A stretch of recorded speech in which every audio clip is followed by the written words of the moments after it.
రూపాయలంటే ఎకరానికి ఎన్ని క్వింటాలు వస్తాయి? 25 క్వింటాలు వస్తాయి ఉదాహరణకు. నేను ఎక్కువ చెప్పా, నేను దొడ్డు వడ్డ లెక్క చెప్తున్నా. సన్నబడ్డు రావు కావచ్చు కాక, మన దొడ్డలు పెడతామంటున్నాం కదా. దొడ్డలు నేనైతే 25 క్వింటాలు వస్తాయి.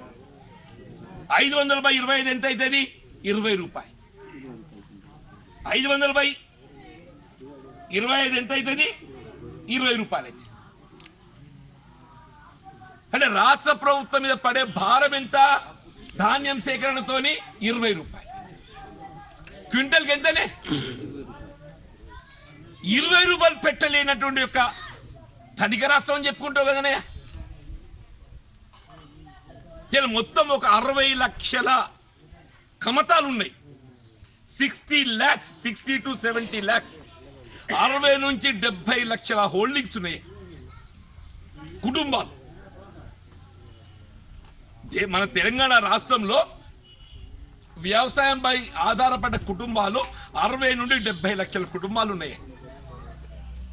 అంటే 60 నుండి 70 లక్షల కుటుంబాలకు ఎకరానికి 500 రూపాయలు, క్వింటల్కి 20 రూపాయలు పెట్టలేనట్టు ఒక అసమర్థ ప్రభుత్వం అనేది.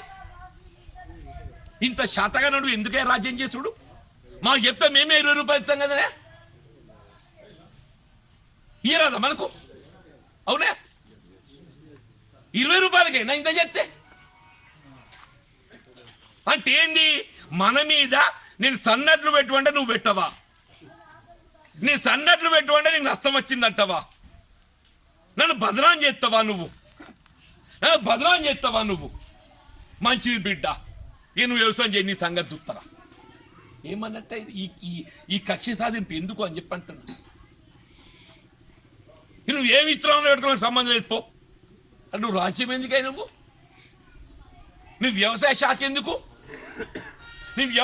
ఎందుకు అని చెప్పి అంటున్నా. నువ్వు చెప్పేది చెప్పురా నాయన, నా అనుభవంతో నేను పెట్టుకుంటా. కానీ నువ్వు నిర్బంధంగా సన్న రకం పెట్టుకుంటే నువ్వు పెట్టలేదు కాబట్టి నాకు సంబంధం లేదు పో. నువ్వుగా నీ సంగతి చూస్తాను నేను. ఇది రాజ్యమే. ఢిల్లీలో ఉన్న సంగతి అదైతే, గల్లీలో ఉన్న సంగతి ఇది. ఈయన అంటాడు ఇంకా 3 ఏళ్ళగా నీ సంగతి చూస్తావు అని చెప్పంటాడు. మరి ఈ 3 ఏళ్ళు మనం బతికెట్లనే? ఇలా అవసరం వస్తే ఏ త్యాగమైనా చేయడానికి సిద్ధంగా ఉండాలని చెప్పంటున్నాడు. ఆయన ఇంటకెళ్ళి ఇస్తలేడాడు, కొనసాగుతాయి, లేకుండా లేదు అని చెప్పిండే. దయచేసి కేంద్ర ప్రభుత్వంలో ఉన్నటువంటి లోటు పార్టీ చెప్తున్నాయి. ఇలా భారతీయ జనతా పార్టీ చేయమంటది ఎంఎస్పీ పెట్టగానే అర్థంటలేను కదా అని చెప్పండి. వాళ్ళు ఏమంటారు? మినిమం సపోర్ట్ ప్రైస్, కనీస మద్దతు ధర కల్పించడానికి నేను అభ్యంతరం చెప్తలేను కదా అని చెప్పంటాడు. కానీ కల్పించాలనే ఆంక్ష లేదు అందులో. నేను పెడితేనే అర్థంటలేను అంటుండు. దయచేసి గమనించండి. వాళ్ళు ఏమంటారు? కనీస మద్దతు ధర కల్పనకి ఏదైతున్నదో మేము వద్దంటలేము అంటారు. కానీ కనీస మద్దతు ధర కల్పించే విధంగా చట్టంలో ఆంక్ష మాత్రం లేదు. చూసి గమనించారు, వ్యత్యాసం గమనించిందా? కొనుటోడు పెడతాడు అద్దంటున్నానా అంటాడు. వాళ్ళు ఏమంటారు? కొనుటోడు పెడితే అద్దంటున్నానా అంటాడు.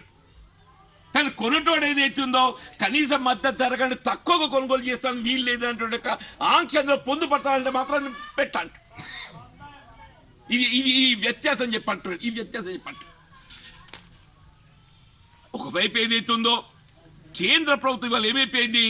అది కేవలం వ్యాపార సంస్థలకు మాత్రమే కొమ్ము కాస్తుంది.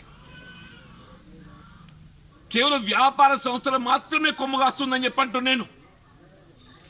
రైతాంగంకి ఏదైతుందో మనకు తెలియకుండా దొంగ దెబ్బతిస్తుంది. ఉదాహరణకి ఏదైతుందో మనం వ్యవసాయం ఇవ్వాలి, ట్రాక్టర్ల మీద ఆధారపడి వ్యవసాయం చేస్తుంది. ట్రాక్టర్కి ఏం కావాలి? డీజిల్ కావాలని అద్దా. డీజిల్ ఏదైతుందో క్రూడ్ ఆయిల్ నుంచి వస్తుంది. ఒక మెమరాండం సబ్మిట్ చేద్దాం. ఇందులో ఏం లేదు, రైతాంగానికి వ్యవసాయ ఉత్పత్తులకు కనీస మద్దతు ధర కల్పించాలి. ఏం మనం ఎక్కువ అడుగుతలేం. కేంద్ర ప్రభుత్వం అమలు చేయ తలపెట్టినటువంటి నూతన వ్యవసాయ చట్టంలో ఆ కనీస మద్దతు ధర కల్పించే విధంగా చట్టంలో తగు మార్పులు చేయాలి. ఒకటి. రెండవది ఏదైతున్నదో ఈ ఐకేబీ కొనుగోలు కేంద్రాలను యథావిధిగా కొనసాగించాలి. ఈ రెండింటిని మీరు అందరూ ఒప్పుకుంటే సపోర్ట్ దానిలో చెప్తున్నాను మనం అది జిరాక్స్ చేసి ఇవ్వాలి.